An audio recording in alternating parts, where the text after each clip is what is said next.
ಯಾರು ಬರೆದಿದ್ದಾರೆ ಅಂತ ಅವ್ರ ಹೆಸರನ್ನ ಸೂಚಿಸಿಲ್ಲ, ಆದರೆ ಬೆಳಗಾವಿಂದ ಅಂತ ಹಾಕಿದ್ದಾರೆ.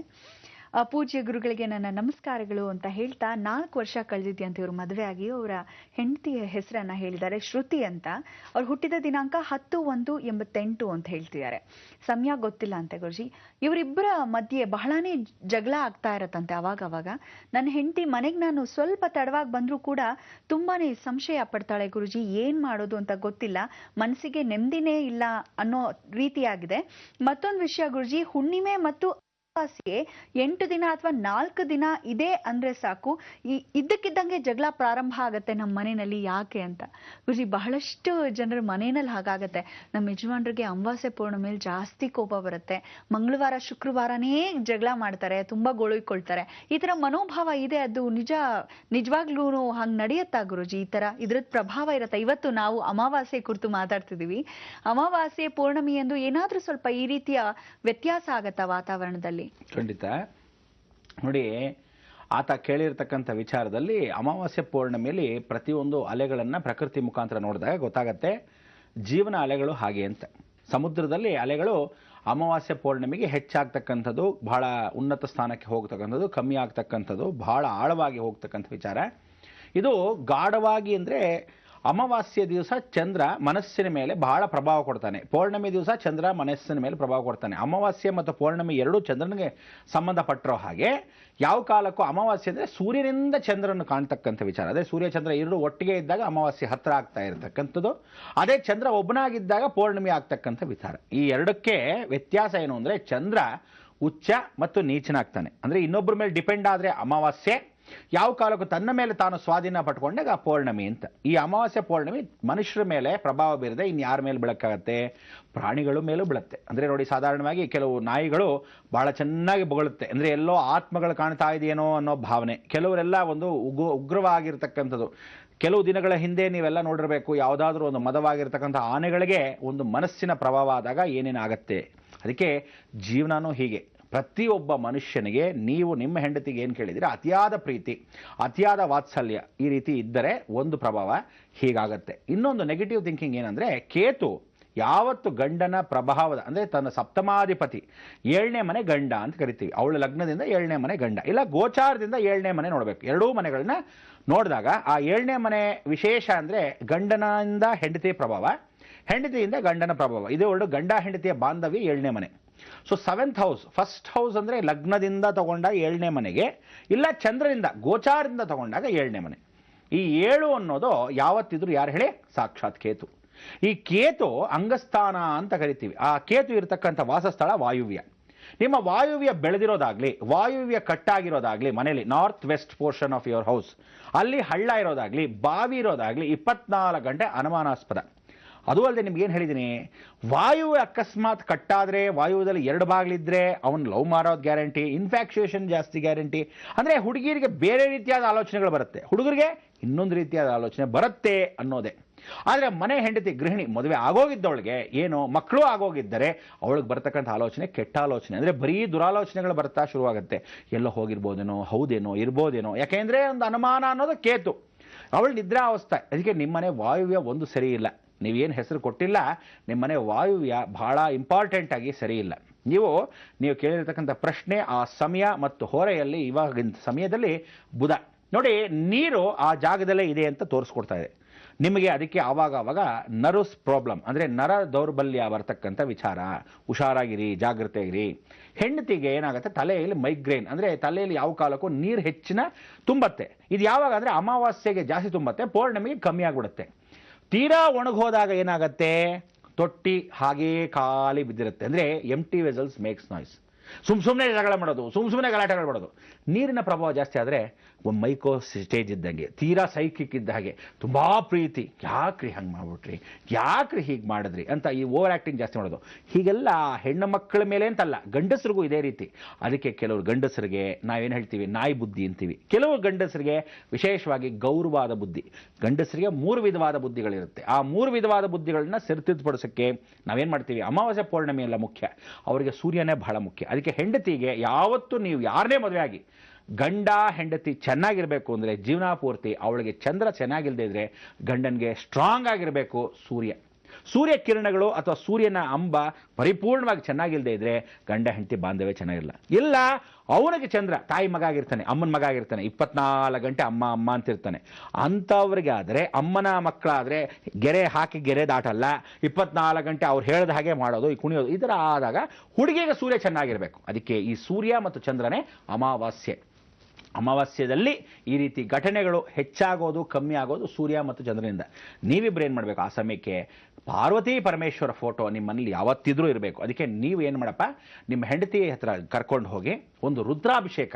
ಯಾವತ್ತು ಅಂದರೆ ಸೋಮವಾರ, ಕರೆಕ್ಟಾಗಿ 5 ಸೋಮವಾರಗಳು ಭಾಳ ಚೆನ್ನಾಗಿ ಒಂದೇ ತಿಂಗಳಲ್ಲಿ 5 ಸೋಮವಾರ ಬರಬೇಕು. ಈಗ ಕೆಲವ್ರು ಏನು ಮಾಡ್ತಾರೆ, ಸೋಮವಾರ ಅಂದರೆ ಈ ತಿಂಗಳು 4, ನೆಕ್ಸ್ಟ್ ತಿಂಗಳು 1 ಇರುತ್ತೆ. ಹಂಗೆ ಮಾಡಬಾರ್ದು. ಯಾವ ತಿಂಗಳಲ್ಲಿ 5 ಸೋಮವಾರ ಸಿಗುತ್ತೋ ಆವತ್ತು ಹೋಗಿ ಅಭಿಷೇಕಕ್ಕೆ ಮೊದಲೇ ಕೊಟ್ಬಿಡ್ಬೇಕು, ಮೊದಲೇ ಬುಕ್ ಮಾಡ್ಕೊಂಡ್ಬಿಡ್ಬೇಕು. ಆ 5 ರುದ್ರಾಭಿಷೇಕಗಳನ್ನು, ರುದ್ರಾಭಿಷೇಕ ಅಂತಲೇ ಹೇಳಬೇಕು ಅವರಿಗೆ, ಯಾಕಂದರೆ ಏಕಾದಶವರ 11 ಸಲ ರುದ್ರಾಭಿಷೇಕ ಮಾಡ್ತಾರೆ.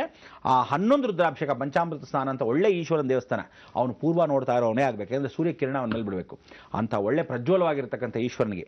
ಇಲ್ಲ ಇನ್ನೊಂದು ಕೆಲಸ ಮಾಡ್ಬೋದು, ಪಂಚಮಿ ಯಾವತ್ತಾದರೂ ಸೋಮವಾರನೇ ಬಿದ್ದರೆ, ಸೋಮವಾರ ಪಂಚಾಂಗ ನೋಡಬೇಕು, ಪಂಚಮಿ ಸೋಮವಾರ ಬೀಳುತ್ತೆ, ಅಂಥ ದಿವಸ ಏನಾದರೆ 5 ಈಶ್ವರನ ಲಿಂಗಕ್ಕೆ ಒಟ್ಟಿಗೆ, ಅಂದರೆ 5 ಈಶ್ವರನ ದೇವಸ್ಥಾನಕ್ಕೆ ಒಟ್ಟಿಗೆ ನಿನ್ನ ಹೆಂಡತಿನ ಕರ್ಕೊಂಡು ಹೋಗಿ ಖಂಡಿತವಾಗ್ಲೂ ಅಭಿಷೇಕಕ್ಕೆ, ರುದ್ರಾಭಿಷೇಕ ಒಟ್ಟಿಗೆ ಆಗಬೇಕು. ಅವನು 6 ಗಂಟೆಗೆ ಸ್ಟಾರ್ಟ್ ಮಾಡಿದ್ರೆ ಇವರೆಲ್ಲರೂ 6 ಗಂಟೆಗೆ ಸ್ಟಾರ್ಟ್ ಮಾಡೋಕ್ಕೆ ಟೈಮ್ ಕೇಳ್ಕೊಳ್ಬೇಕು. ಎಲ್ಲರೂ ಈ ಟೈಮ್ ಮಾಡಿ ಅಂತ ದಯವಿಟ್ಟು ಹೇಳಿಬಿಟ್ರೆ ಆ ಅಭಿಷೇಕವನ್ನು ಮಾಡಿರ್ತಕ್ಕಂಥ ತೀರ್ಥ ಪ್ರಸಾದ ಪೂರ್ವಕವಾಗಿ ನಿಮ್ಮ ಹೆಂಡತಿಗೆ ಕೂಡಿಸೋದಾಗಲಿ, ಒಂದು ಈಶ್ವರನ ಮುಂದೆ ಇವ್ರನ್ನ ಕೂಡಿಸಿ, 5ರಲ್ಲಿ ಒಂದು ಈಶ್ವರನ ಮುಂದೆ ಕೂಡಿಸಿ ಈ ರುದ್ರಾಭಿಷೇಕ ತಾನು ನೋಡೋದಾಗಲಿ, ನಿಮ್ಮ ಮನೆ ಸಂಸಾರ ಗ್ಯಾರಂಟಿ ಸರೋಗುತ್ತೆ. ಅದಕ್ಕೆ ಸೂರ್ಯ ಚಂದ್ರನ ಎರಡಿಗೂ ಸಾಕ್ಷಿ ರೂಪ ಪಾರ್ವತಿ ಪರಮೇಶ್ವರ. ಅದಕ್ಕೆ ಯಾವತ್ತು ಗಂಡ ಹೆಂಡತಿ ಚೆನ್ನಾಗಿರಬೇಕು ಅಂದರೆ ಪಾರ್ವತಿ ಪರಮೇಶ್ವರ, ಸೂರ್ಯ ಚಂದ್ರ ಎರಡೂ ಚೆನ್ನಾಗಿರಬೇಕು. ಅದಕ್ಕೆ ಇಂಥವ್ರಿಗೆಲ್ಲ ಏನು ಮಾಡುತ್ತೆ ಅಂದರೆ ನೆಗೆಟಿವ್ ಥಿಂಕಿಂಗ್ ಅಂದರೆ ಪಶ್ಚಿಮದ ಬಾಗಿಲು, ದಕ್ಷಿಣದ ಬಾಗಿಲಲ್ಲಿ ಈ ವಾಯುವ್ಯ ಚೆನ್ನಾಗಿಲ್ಲದಿದ್ರೆ ಇದಕ್ಕೆ ಅನುಮಾನಾಸ್ಪದ. ಪೂರ್ವದಲ್ಲಿ ವಾಯುವ್ಯ ಚೆನ್ನಾಗಿಲ್ಲದ್ರೆ ಅದಕ್ಕೆ ವಾಯು ಫಸ್ಟ್ ಸರಿಪಡಿಸ್ಕೊಳ್ಳಿ. ನೀರಿದೆ ಅನ್ಸುತ್ತೆ ನಿಮ್ಮ ಮನೆ ಹತ್ರ, ಆ ದಯವಿಟ್ಟು ಒಗೆಯೋ ಬಂಡೆ ಅದೆಲ್ಲ ವಾಯುದಲ್ಲಿದ್ದರೆ ಈ ರೀತಿ ಕಾರಣ ಏನು ಮಾಡ್ತಾರೆ, ತೊಟ್ಟಿ ಒಂದು ಕಟ್ಬಿಟ್ಟಿರ್ತೀರ, ಅದೆಲ್ಲ ಇಷ್ಟು. ಇದೆಲ್ಲ ಯಾಕೆ ಕಾರಣ ಅಂದರೆ, ಒಂದು ಉದಾಹರಣೆ ತೊಗೊಂಡಾಗ ಇದನ್ನೆಲ್ಲ ಸರಿಪಡಿಸಿ ಹೇಳ್ಬಿಟ್ಟಾಗ ನಮ್ಮ ಕಾರ್ಯಕ್ರಮದಲ್ಲಿ ವಿಶೇಷವಾಗಿ ಇದನ್ನ ರೂಪರೇಖೆ ಕೊಟ್ಟಾಗ ಅಷ್ಟು ಜನ ನೋಡ್ತಾ ಇದ್ದವರಿಗೆ ಸರಿ ತಿದ್ದುಪಡಿಸೋಕ್ಕೆ ಅವಕಾಶಗಳಾಗುತ್ತೆ. ಇದು ಮಾರ್ಗದರ್ಶನ. ಒಳ್ಳೆಯದಾಗಲಿ. ಧನ್ಯವಾದಗಳು ಪತ್ರವನ್ನ ಬರೆದಿದ್ದಕ್ಕಾಗಿ. ವೀಕ್ಷಕರೇ, ಮುಂದಿನ ಪತ್ರವನ್ನ ನೋಡೋಣ. ಗುರುಜಿ, ಆಶಾ ಅವರು ಬೆಂಗಳೂರಿನಿಂದ ಈ ಪತ್ರ ಬರೀತಿದ್ದಾರೆ. ಬಹಳನೇ ನೊಂದು ಈ ಪತ್ರನ ಬರೆದಿದ್ದಾರೆ. ಗುರುಜಿ, ಎಲ್ಲರ ಬಾಳಿಗೂ ದಾರಿದೀಪವಾಗಿದ್ದೀರಾ, ದಯಮಾಡಿ ನಮಗೂ ದಾರಿ ತೋರಿಸಿ ಅಂತ ಹೇಳ್ತಿದ್ದಾರೆ. ಇವರ ಯಜಮಾನರ ಹೆಸರು ಉಮಾಶಂಕರ್. ಹುಟ್ಟಿದ ದಿನಾಂಕ 27/10/76, ಬುಧವಾರ ಬೆಳಗ್ಗೆ 10:30ಕ್ಕೆ ಇವರು ಮನೆ ಬಿಟ್ಟು ಹೋಗಿದಾರಂತೆ ಗುರುಜಿ. ಮದುವೆಯಾಗಿ 6 ವರ್ಷ ಆಗಿದೆ ಗುರುಜಿ. ಇವರಿಗೆ ಒಂದು ಆಸ್ತಿ ಇತ್ತಂತೆ, ಅಲ್ಲಿ ಸೈಟಲ್ಲಿ ಮನೆ ಕಟ್ಸೋಕೆ ಪ್ರಾರಂಭ ಮಾಡಿದ್ರಂತೆ.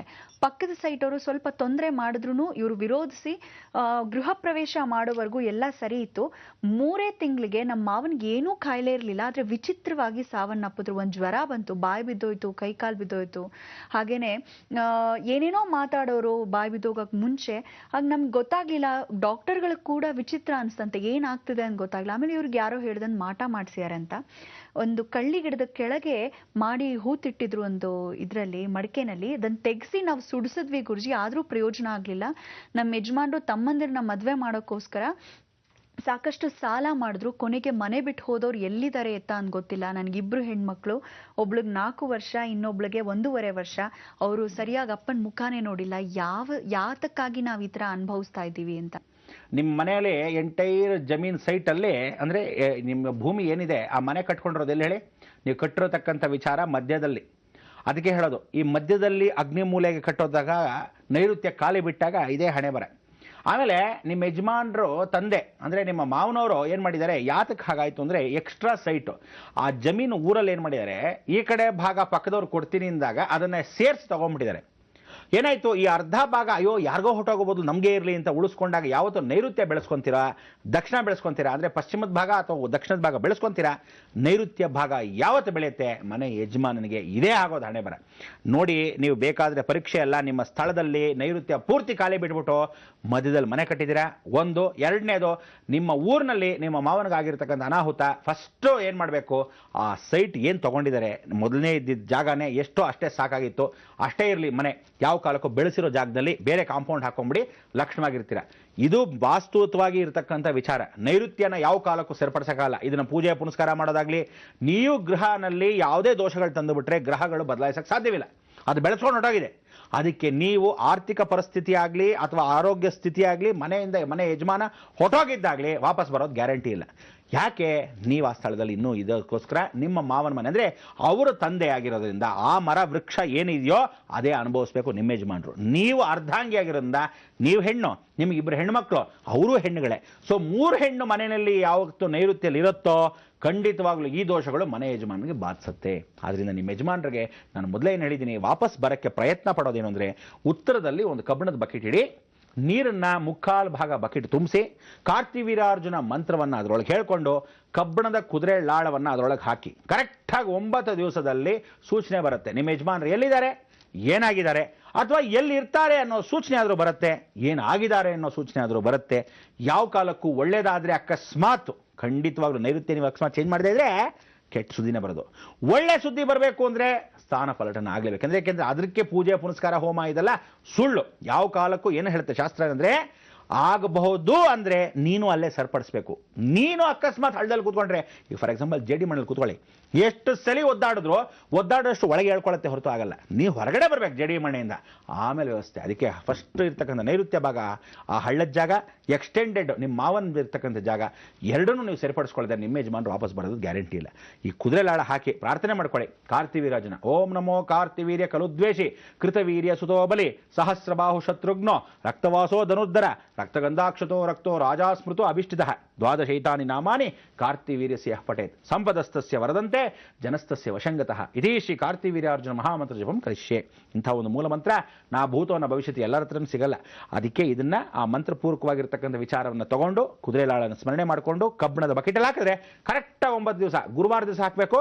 ಜ್ಞಾಪಕ ಇಟ್ಕೊಳ್ಳಿ, ಇವತ್ತೇ ಗುರುವಾರ ಕಾರ್ಯಕ್ರಮ ನೋಡ್ತಾ ಇದ್ದೀರಾ, ಸಂಧ್ಯಾಕಾಲದ ಒಳಗಡೆನೆ ಈ ಕಬ್ಬಿಣದ ಬಕೆಟು ನಿಮ್ಮ ಮನೆ ಉತ್ತರದಲ್ಲಿಟ್ಟು 3/4 ನೀರು ತುಂಬಿ ಹಾಲೊಳಗೆ ಇದ್ರಲ್ಲಿ ಹಾಕಿ ಪ್ರಾರ್ಥನೆ ಮಾಡ್ಕೊಳ್ಳಿ. ಒಳ್ಳೇದಾಗ್ಲಿ, ಅನುಗ್ರಹ ಸಿಗಲಿ ಅಂತ ಆಶಾ ಅವರಿಗೆ ಅಭಿನಂದನೆ ಪಡಿಸ್ತೀನಿ. ಆಶಾ ಅವರೇ ಧನ್ಯವಾದಗಳು ಪತ್ರವನ್ನ ಬರೆದಿದ್ದಕ್ಕಾಗಿ.